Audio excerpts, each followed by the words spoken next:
Good evening students, welcome to yourself education YouTube channel. આજે આપણે જોવા જઈ રહ્યા છે સ્ટાન્ડર્ડ 9 થી લઈને 11 12 કે આવનારી દરેક કોમ્પિટિટિવ એક્ઝામ માટે ગુજરાતીનું ગ્રામર જે તમને ખૂબ જ હેલ્પફુલ થશે. તો મેમ આજનો લેક્ચર આપણે ચાલુ કરીએ. યસ, આજનો ટોપિક એટલે સમાસ. ગુજરાતી ભાષા, માતૃભાષા જે છે એમાં અગત્યનો ટોપિક જે કહેવાય સમાસ, જે એકદમ સરળ, પણ જો આપણે એને વ્યવસ્થિત રીતે સમજીએ તો તમને બધી જ પરીક્ષામાં ઉપયોગી બનશે. તો સમાસ એટલે શું? તો સૌપ્રથમ આપણે સમાસ શબ્દને સમજીએ. સમાસ એટલે એ સંસ્કૃત ભાષા પરથી ઉતરી આવેલો શબ્દ, સમ વત્તા આસ ધાતુ પરથી ઉતરી આવેલો શબ્દ, એટલે કે જોડવું. સમાસ એ ભાષાનું અતિ સૂક્ષ્મ સ્વરૂપ છે. ભાષાને લાઘવતાથી, અર્થપૂર્ણ રીતે, રસપ્રદ રીતે રજૂ કરવા માટે સમાસનો પ્રયોગ થાય છે.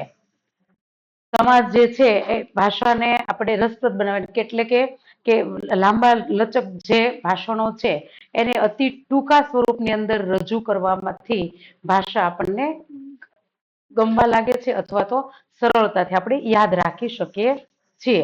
તો કેટલીક રૂપરચનાઓ કે શબ્દોમાં એક કરતા વધારે સ્વતંત્ર રૂપો કે શબ્દો આવતા હોય છે, જેમ કે હાથ પગ, સુખ દુઃખ, મનગમતું, કાચઘર, ઘર જમાય, નવરાત્રી, ચોપગું વગેરે.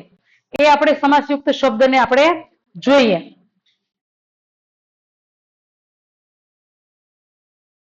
તો અહીંયા આપણે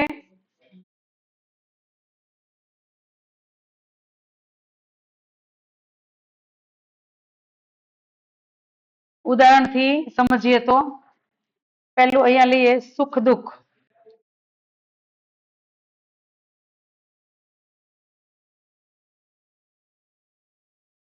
સુખ દુઃખ શબ્દ જે સમાસયુક્ત પદ છે, જેને આપણે સમજવું હોય તો પેલા બંને પદને સમજવા પડે. જેમ કે પ્રથમ પદ જે છે તેને આપણે પૂર્વ પદ કહીશું, ઉત્તર પદ એટલે બીજું પદ. હવે સમાસયુક્ત શબ્દને આપણે સમજવા માટે પહેલા તો 4 વસ્તુઓ સમજવી પડે: પૂર્વ પદ, ઉત્તર પદ, સામાસિક પદ અને વિગ્રહ. કોઈ પણ સમાસયુક્ત શબ્દ આપેલો છે એને વિગ્રહ કરતા એ સાચો સમાજ આપણે એને ઓળખી શકશું. તો અહીંયા આગળ સુખ દુઃખ એક શબ્દ છે, તેમાં પહેલું પદ છે સુખ અને બીજું પદ જે છે, અને બીજું પદ પણ કહી શકાય એ દુઃખ છે. બીજું પદ, પહેલું પદ જે સોરી આ બીજું પદ અને આને કહીશું પહેલું પદ. બે રીતે, ખાસ કરીને ઉત્તર પદ અને પૂર્વ પદ. હવે આની અંદર સુખ દુઃખ શબ્દને જ આપણે લેતા આગળ પહેલું પદ બીજું પદ હવે સમજવાનું. આનો વિગ્રહ કરીએ તો આને આ રીતે કરી શકાય: સુખ અને દુઃખ. સુખ અને દુઃખ. તો અહીંયા આગળ જે છે એ વચ્ચેનું પદ એક મળે છે. સમાસનો વિગ્રહ કરવો એટલે છૂટું પાડવું, અલગ કરવું. સમાસનો વિગ્રહ એટલે છૂટું પાડવું, અલગ કરવું. તો અહીંયા આગળ જે છે આ બંને પદને આપણે અલગ કરીએ છીએ ત્યારે એક શબ્દ મળે છે, તેને આપણે કહી શકાય સામાસિક પદ.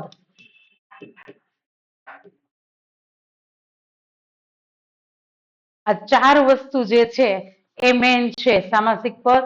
પહેલા તો સમાસયુક્ત શબ્દને ઓળખવાનો, ત્યાર પછી એ સામાસિક પદ જે છે એને આપણે વિગ્રહ કરવો. વિગ્રહ કરવો એટલે છૂટું પાડવું.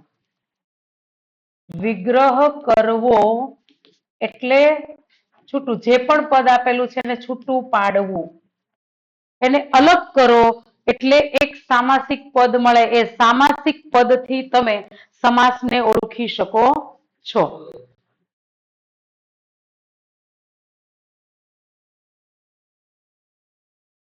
જોઈએ કે કેટલીક રૂપરચનાઓ કે શબ્દોમાં એક કરતા વધારે સ્વતંત્ર એ શબ્દો છે. આપણે જોયું કે એ સ્વતંત્ર શબ્દ થતા આપણને ખ્યાલ આવે છે. હવે સમાસ જે છે એ અત્યારે હાલની અંદર તમે અહીંયા જુઓ, શબ્દ જોઈ શકો છો વિગ્રહ કરતા. રામ લક્ષ્મણ છે તો કે રામ અને લક્ષ્મણ, દંપતી પતિ અને પત્ની, હંસો હંસ અને હંસી. તો આ શબ્દ એ સમાસને વધારે સરળ સમજવા. જો આપણે આગળ જોઈએ કે પ્રધાન, સર્વપદ પ્રધાન અને અન્ય પદ પ્રધાન. પણ એટલે આપણા 10માના લેવલ પ્રમાણે આપણે સમાસ જોઈએ તો એની અંદર ખાસ કરીને દ્વંદ્વ સમાસ, તત્પુરુષ સમાસ, મધ્યમ પદલોપી સમાસ, કર્મધારય સમાસ, બહુવ્રીહી સમાસ. એમાં સરળ રીતે સમજવા પહેલા તો 4 વસ્તુઓ આપણને યાદ રહેવી જોઈએ કે કોઈ પણ સમાસ જે છે એને સૌથી પહેલા સમાસને સમાસયુક્ત શબ્દ લેવાનો, ત્યાર પછી સૌથી પહેલા એનો વિગ્રહ જે છે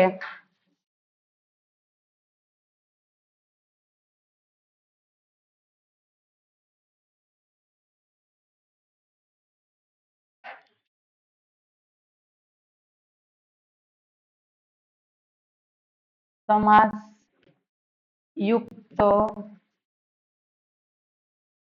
શબ્દ ને ઓળખો,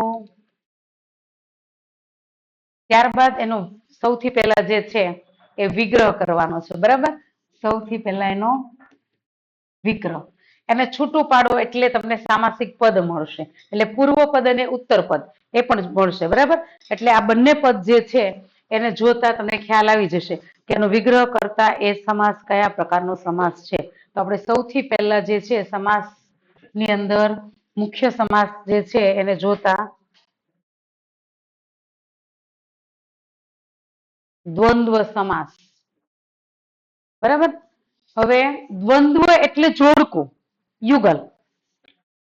આ સમાસ સમુચ્ચયનો કે વિકલ્પનો સંબંધ ધરાવે છે. આ સમાસનો વિગ્રહ કરતા બે પદો વચ્ચે અને કે અથવા એ સંયોજકો મૂકી શકાય છે. મુખ્ય જે છે એ સમાસયુક્ત શબ્દની અંદર દ્વંદ્વ સમાસ જે છે એમાં આ 3 શબ્દો તમને જોવા મળે ને એને વિગ્રહ એટલે છૂટું પાડો. જ્યારે પણ આ સમાસયુક્ત શબ્દને કોઈ પણ એકને તમે અલગ કરો છો ત્યારે અને કે અથવા શબ્દ આવે છે ત્યારે આપણે એને દ્વંદ્વ સમાસ તરીકે ઓળખવાનો છે. દાખલા તરીકે અહીંયા છે, હું હજુ એક શબ્દ લઉં છું કે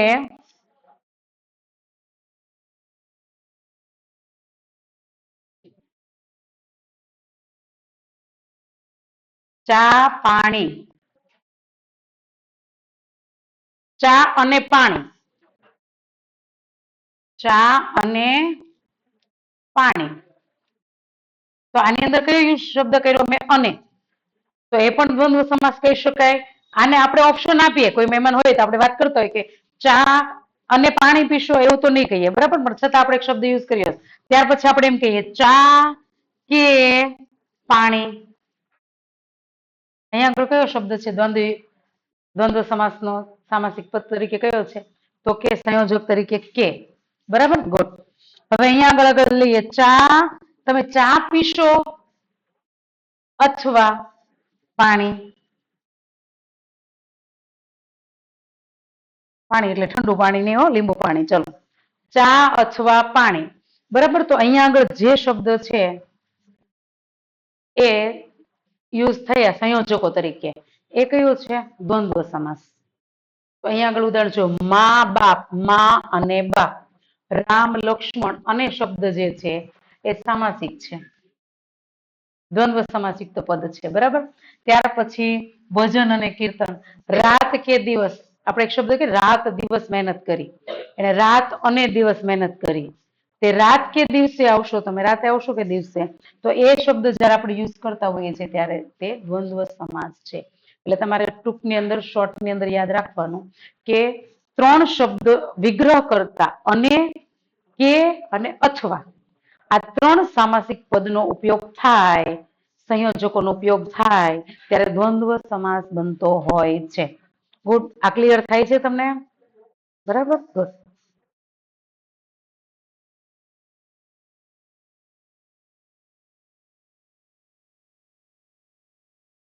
અહીંયા એના ઉદાહરણ પણ આપેલા છે.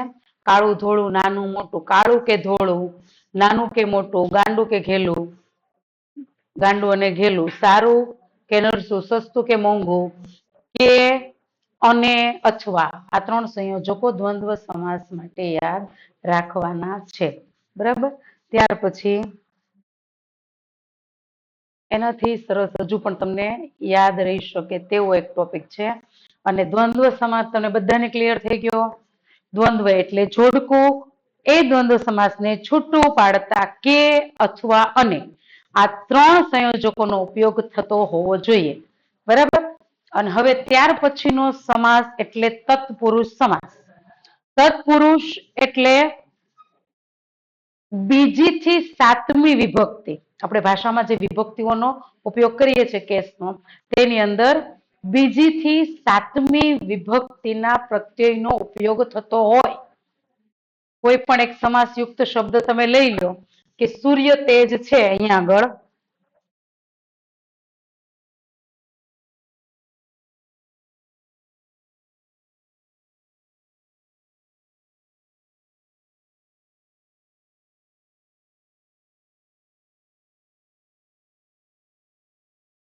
સૂર્ય તેજ શબ્દ છે, અહીંયા આગળ આપેલો છે. બરાબર.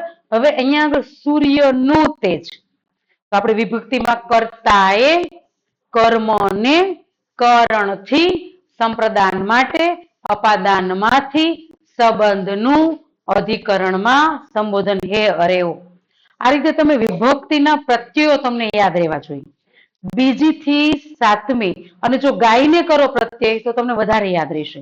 ફરીથી બોલું છું, કર્તાએ કર્મને કરણથી સંપ્રદાન માટે અપાદાનમાંથી સંબંધનોના અધિકરણમાં, એટલે કે બીજી થી 7મી વિભક્તિનો પ્રત્યય જે પણ વિગ્રહ કરતી વખતે જે વિભક્તિનો પ્રત્યય ત્યાં ઉપયોગ થતો હોય તે વિભક્તિથી એ તત્પુરુષ સમાસ ઓળખાતો હોય છે.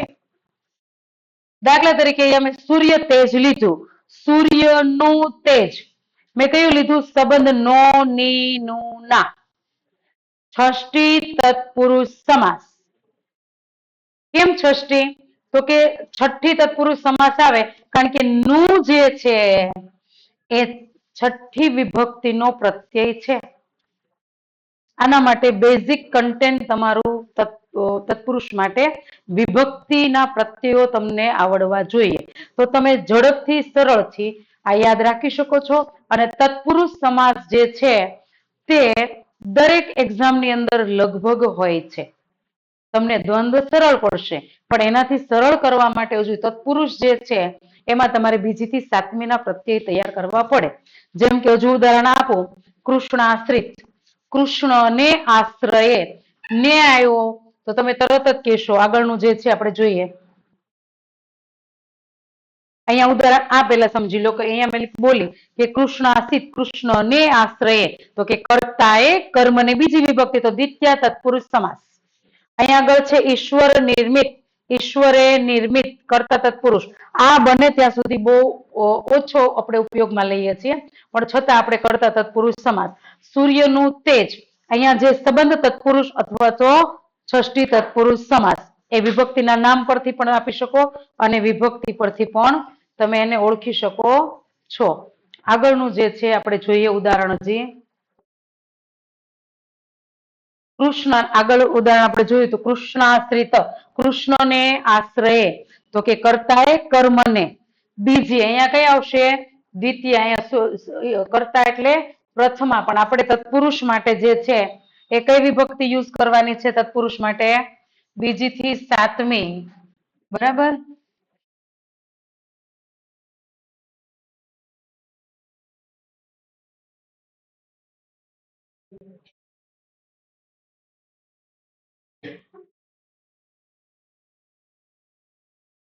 ઓકે, હવે આગળનું જોઈએ.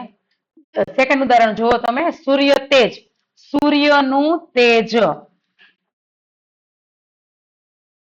સૂર્યનું તેજ જે છે એની અંદર તમે જોઈ શકો છો કે અહીંયા આગળ શબ્દ જે છે એમાં સૂર્યનું, નો ની નું ના, ષષ્ઠી તત્પુરુષ. તો આને પ્રથમા, તો આને 6 કેસ એટલે કે ષષ્ઠી તત્પુરુષ નામ આપી શકાય. બરાબર. એ પણ તમને પૂછી શકે, ષષ્ઠી તત્પુરુષ. ત્યાર પછી કૃષ્ણને આશ્રિત, દ્વિતીય તત્પુરુષ સમાસ, દ્વિતીય તત્પુરુષ સમાસ. પછી દેવનું દર્શન, ઉપર મુજબ તે. બરાબર. ષષ્ઠી તત્પુરુષ. કૃષ્ણને અર્પણ, ત્યાં પણ દ્વિતીય તત્પુરુષ સમાસ. વહુમાં ગેલો અધિકરણ એટલે સપ્તમી તત્પુરુષ સમાસ. ત્યાર પછી રત્ન વડે જડિત તૃતીયા કર્તાએ કર્મને કરણથી થકી વડે દ્વારા આ શબ્દો આવે એટલે તૃતીયા તત્પુરુષ સમાસ. તૃતીયા તત્પુરુષ સમાસ. ત્યાર પછી કાર્યમાં દક્ષ એટલે સપ્તમી. બરાબર, એટલે સપ્તમી તત્પુરુષ સમાસ. પછી ઋણમાંથી મુક્તિ, માંથી પ્રત્યય આવ્યો એટલે અહીંયા આગળ જે છે એ કયું થશે? સપ્તમી તત્પુરુષ સમાસ. એક મિનિટ, ઋણમાંથી પંચમી, અહીંયા આગળ જે છે આપણે પંચમી તત્પુરુષ સમાસ.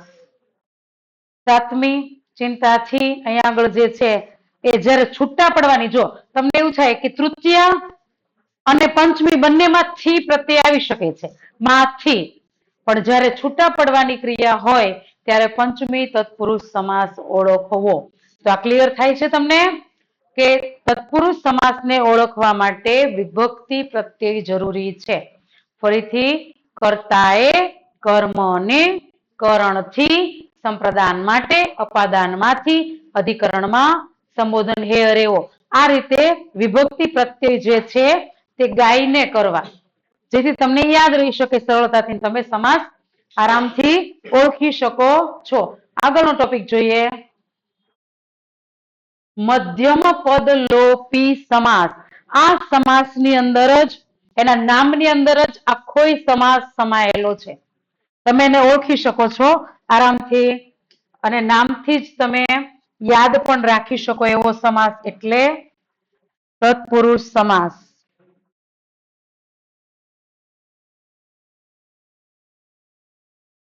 મધ્યમ પદ લોપી એમાં જોઈએ, આ તત્પુરુષ સમાસનો જ એક પેટા પ્રકાર ગણાય છે. એમાં પણ બે પદો વચ્ચે સંબંધ તો વિભક્તિનો હોય જ છે, છતાં વિગ્રહ કરતી વખતે કોઈ ખૂટતું પદ લોપ થતું હોય અને મૂકીએ ત્યારે જ એ અર્થ સ્પષ્ટ થતો હોય.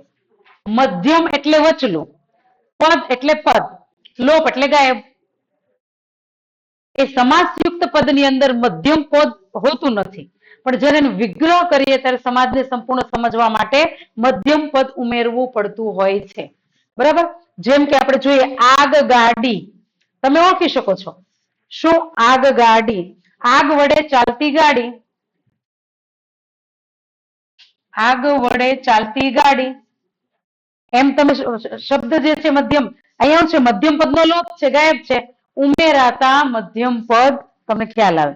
કૂતરા ગાડી, કૂતરા વડે ચાલતી ગાડી, એનો વિગ્રહ કરતા એ પદ ઉમેરવું પડે ત્યારે એના અર્થનો આખા શબ્દનો અર્થ તમે સ્પષ્ટીકરણ કરી શકો.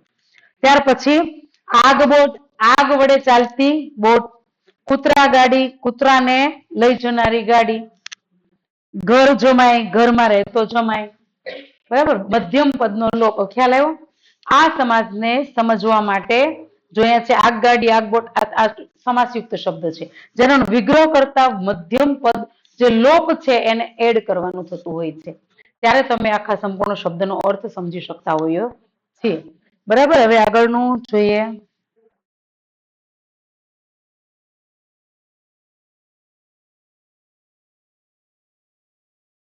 ઉપપદ તત્પુરુષ સમાસ. પણ સંબંધ તત્પુરુષ જે હોય, સમાસનું ઉત્તર પદ કે ક્રિયાપદ, ક્રિયાદર્શક. હવે ઉપપદને આપણે સરળ રીતે સમજવા માટે પ્રથમ પદ મૂળ ધાતુ કે રૂટ શબ્દથી બનેલું હોય છે, જ્યારે એનું બીજું પદ જે છે એ ક્રિયાપદથી યુક્ત હોય છે. અને આપણે એનું ગુજરાતી કરતા છે ને ખાસ કરીને નાર, કાર, ભાર પ્રત્યય આપણે જોવા મળતો હોય છે. આ સમાસને વધારે સરળ રીતે યાદ રાખવા માટે પ્રથમ પદ જે છે એ ધાતુ રૂટથી બનેલું હોય છે, મૂળ રૂપથી, અને બીજું પદ જે છે એ ક્રિયાપદથી બનેલું હોય છે. આ શોર્ટ રીત આ જ છે, આનાથી સરળ હજુ તમે નહીં સમજી શકો. આ સરળમાં સરળ રીત છે યાદ રાખવા માટે. અને બીજું, એને તમે સંપૂર્ણ સમજવા માટે જ્યારે એનો વિગ્રહ કરીએ ત્યારે નાર, કાર, ભાર પ્રત્યય આવતો હોય છે. દાખલા તરીકે પહેલું ખિસ્સા કાતરું, ખિસ્સાનો કાતરું, પણ કાતરું શબ્દ અહીંયા કાતર ક્રિયાપદ છે, ખ્યાલ આવ્યો. હવે અહીંયા છે આપણે એમ કે ખિસ્સા કાતર નાર, નાર પ્રત્યય આવ્યો. બે રીતે યાદ રખાય, કાં તો ધાતુ અને ક્રિયાપદ આપણને ખબર હોવી જોઈએ, અને કાં તો જે છે એ એનો નારકાર ભાર પ્રત્યેથી. ચીલા ચાલુ, ચીલામાં ચાલનાર, નાર આવ્યો. આશાજનક, આશાને જન્માવનાર. તક સાધુ, તકને સાધનાર. અગ્રજ, આગળ જન્મનાર, આમાં નથી ઉદાહરણ પણ સમજો. લે ભાગુ, લઈને ભાગનાર. હજુ પણ તમે આમાં ઉદાહરણ સમજી શકો આગળના, કે અહીંયા જે છે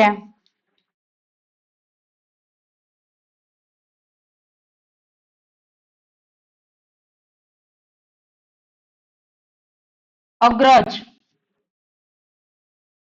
આગળ જન્મનાર. અનુજ, પાછળ જન્મનાર. નાર પ્રત્યય ખરો. બે રીતે તમે આને સરળ રીતે યાદ રાખી શકો છો. પહેલો તો ધાતુ ક્રિયાપદનો પરિચય હોવો જોઈએ, એમાં પણ તમે થોડા અટવાઓ છો, થોડા મુશ્કેલી અનુભવો છો, તો તરત જ એનું વિગ્રહ કરતા નારકાર ભાર પ્રત્યય જે છે એ તમને સમજાવવો જોઈએ, તો સરળતાથી આ પણ યાદ રહી શકે છે. ત્યાર પછીનો એનાથી પણ સરળ કર્મધારય સમાસ. કર્મધારય છે એ તમને પહેલી દ્રષ્ટિએ જ યાદ રહી જાય એવો છે.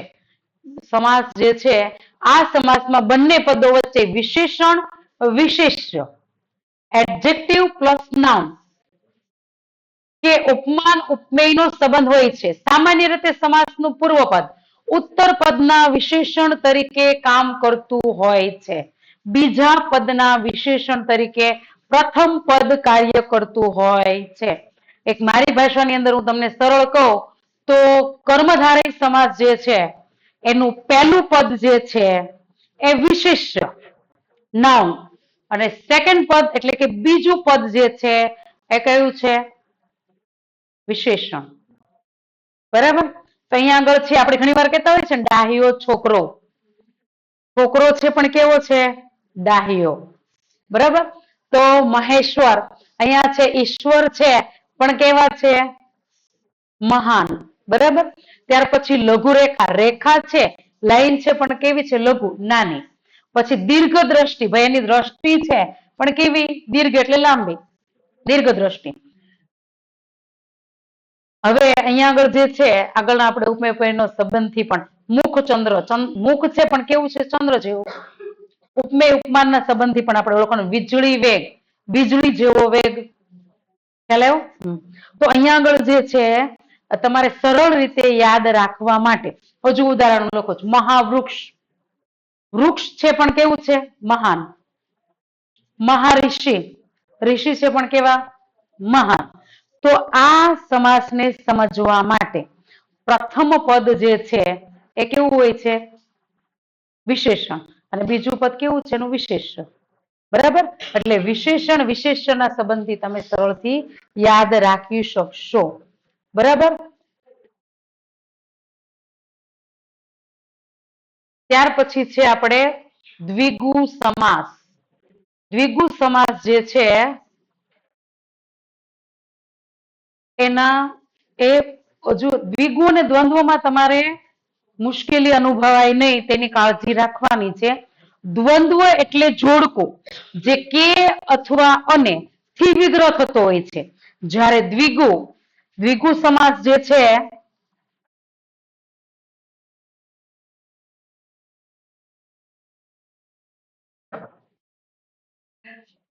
દ્વિગુ, દ્વિગુ અને દ્વંદ્વ આ બંને વચ્ચે કન્ફ્યુઝ નહીં થતા, કારણ કે બંનેના નામની જોડણી એક સમાન જેવી છે.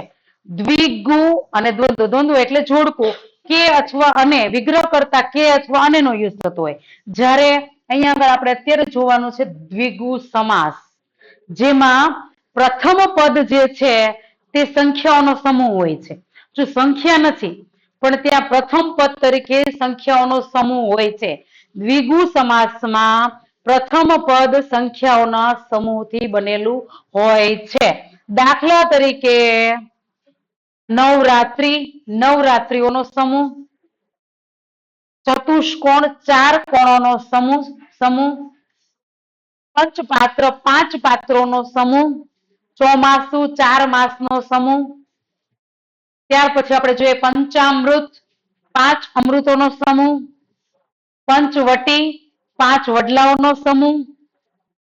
ત્રિનેત્ર, 3 આંખોનો સમૂહ. ત્રિશૂળ, 3 શૂળનો સમૂહ.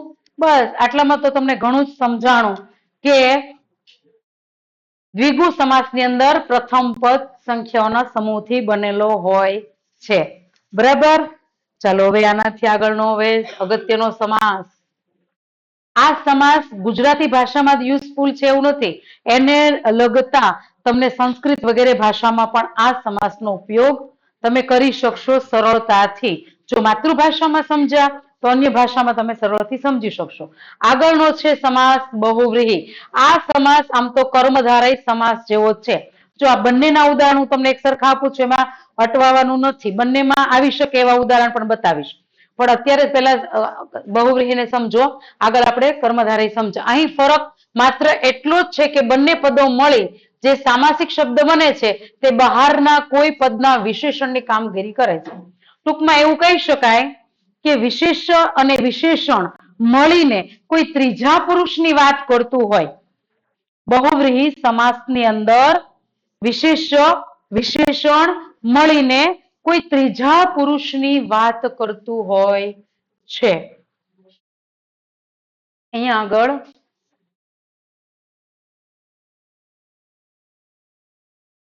બહારના કોઈ પદના વિશેષણની, ટૂંકમાં બે પદો વચ્ચે વિશેષ વિશેષણનો સંબંધ હોય, વિભક્તિ સંબંધ હોય અને સમસ્ત પદ બીજા કોઈ પદના વિશેષણ તરીકે વપરાય એવો હોય ત્યારે એ બહુવ્રીહી સમાસ કહેવાય છે. દાખલા તરીકે મહા મોટા, બરાબર, એ મહાબાહુ છે કર્મધારય. મહા છે બાહુ જેના તે, આમ તો જે તે યસ્ય સહ એવી રીતનું એ શબ્દ આપણે યુઝ કરીએ. આપણે એ વ્યક્તિને આપણે નથી કહેતા, પણ એની વિશેષતાઓ છે દર્શાવીએ. પિતાંબર, જેણે પીળું પિતાંબર ધારણ કર્યું છે તે. ચક્રપાણી, જેણે ચક્ર નામનું શસ્ત્ર ધારણ કર્યું છે તે. સમજાય છે? ત્યાર પછીનું હજી એક ઉદાહરણ લઈએ કે ઘનશ્યામ. તમે ઘણી વાર કહેતા હો ઘનશ્યામ, તો ઘન જેના રંગ વાદળ જેવો શ્યામ છે તે. તો અહીંયા આગળ જે છે એ જોયું રમાયું નથી માં જેની તે, જે તે આપણે થર્ડ પર્સન ની વાત કરતા હોઈએ છીએ. વિશેષ વિશેષણ મળીને થર્ડ પર્સન. બરાબર. તો અહીંયા આગળ સમાસ જે છે એના ઉદાહરણ પણ જોયું. જે ખુશ મિજાજ છે તેવો, એક ધારું, એક છે ધાર જેની તે. બરાબર. હવે અહીંયા આગળ આપણે પ્રેક્ટિસ માટેના અમુક સમાસો આપેલા છે એ તમારે જોવાના છે. અને અહીંયાથી જે પણ મેં શોર્ટ વ્યાખ્યાઓ જે આપી એ તમે યાદ રાખશો તો પરીક્ષામાં તમને ખૂબ જ ઉપયોગી થશે. જય હિન્દ, જય ભારત, અસ્તુ.